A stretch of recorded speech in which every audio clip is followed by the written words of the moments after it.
Our process is pretty straightforward. We do a standard isothermic mash or single stage mash where we just take all of our grain, mix it together with hot water in our mash tun. It sits there for an hour, and then we sparge and we have wort. It's pretty basic. It's a larger version of a home brewer with a igloo cooler.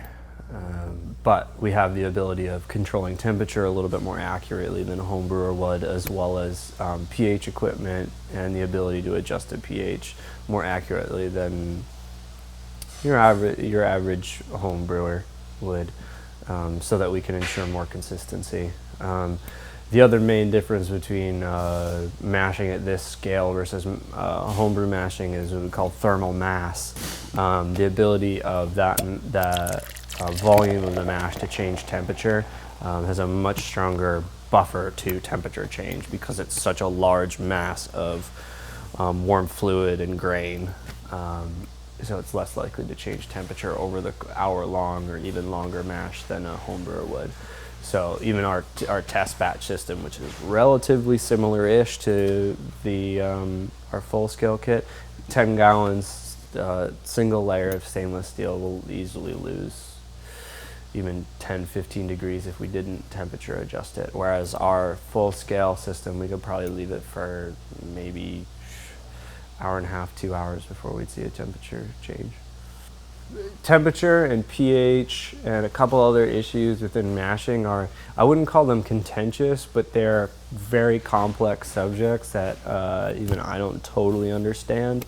But there is a relationship of pH, other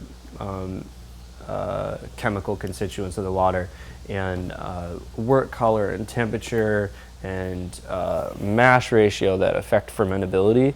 But basically the easiest rule of thumb is the lower the temperature, the more fermentable your wort's going to be within a certain range. And if you go higher or lower, you're gonna decrease fermentability.